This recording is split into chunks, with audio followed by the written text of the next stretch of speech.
A happy Valentine's Day evening. It should be sweet for millions of couples around the world. It is Wednesday, February 14th, 2024. I'm DeAndre Hamilton, joined by Rashid Essen, and we have your TCI World and Regional Top Stories. There's only one place in Providenciales where you can really feel your duty-free savings, and that's at Sam's Club on Leeward Highway. Duty-free bread basket items on top of Sam's Club already low prices? If you're not shopping at Sam's Club, you're paying too much.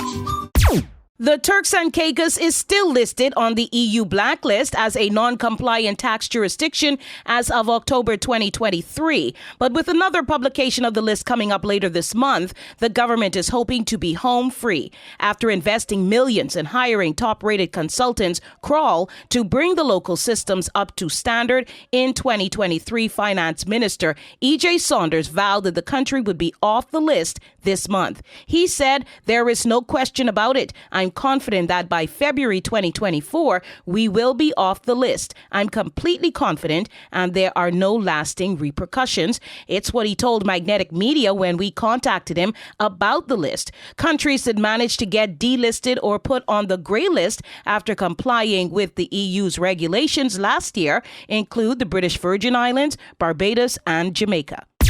The Turks and Caicos was well represented in St. Martin for the first round of the Caribbean Tourism Organization's 2024 business meetings recently. During the event, a keen focus was placed on aviation and connecting the region more seamlessly. CTO Ministerial Chairman Kenneth Bryan described the meeting, which gathered member countries to strategize on how to strengthen regional tourism, a success. The local delegation, which was led by Josephine Connolly, the Minister of Tourism, also included Alvin Hegner, co-chairman of Experience Turks and Caicos, Trina Adams, chief marketing officer of Experience Turks and Caicos, as well as Leandra Mizik, executive administrator for the Ministry of Tourism.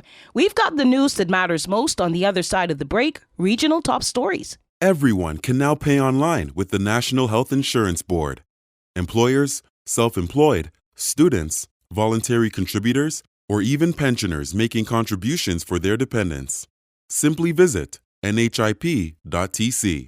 Register for the e-services, submit your calculator, and pay directly through our e-services portal. Payments are easier with the National Health Insurance Board. Building a healthy nation, one person at a time. It's now time for your Regional Top Stories. I'm Rashid Essen.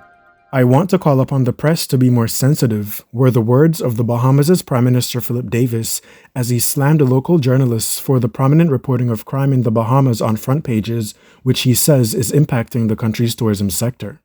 He said, quote, "Right now the hotels are seeing some fall off, but more importantly, those who are in the hotels today, they're not coming out into the community. They're not going to the restaurants. They're not going sightseeing as they used to." He was speaking in a meeting with religious leaders on Monday, February 13th. The Prime Minister further expressed he's not saying journalists should not report crime, but that they be more considerate as to what they report, how much they report, and where it is reported in the paper. Emphasizing his concerns, Davis refers to other countries which he says are not putting their crime reports on the front page, like the Bahamas, which he says reports every bullet that is fired, which is then picked up by other media entities like Reuters and AP News. The Prime Minister's current concern over crime reporting is labeled as hypocritical by some, given that back in 2012, the PLP, for which Davis was the deputy leader, put on billboards the crime numbers for the Bahamas. At the time, Davis described this as simply being truthful. Are we about hiding the truth? Are we about that? Are we about suppressing the truth? Are we going to be concerned about the impression that the truth gives? Is that what we are saying? After being confronted recently for his now contradictory view on crime reporting, Davis responded saying that this is the past and he is looking forward. Police officers in St. Vincent are on the hunt for a resident who allegedly slit the throat of a 1-year-old boy on Saturday, February 10th, 2024. The unnamed suspect from a town called Rose Hall, according to reports, climbed through the window of the child's home when his mother was in the shower and took his life. The baby was rushed to a health facility where he was pronounced dead. The Caribbean Media Corporation says it was informed that the suspect said the baby and his father are demon-possessed and must be killed to cleanse the village. Police are now making efforts to locate the child's father to protect him. Also, to prevent vigilante justice, authorities are working to apprehend the suspect before community members do. For the news that matters most, we've got it here.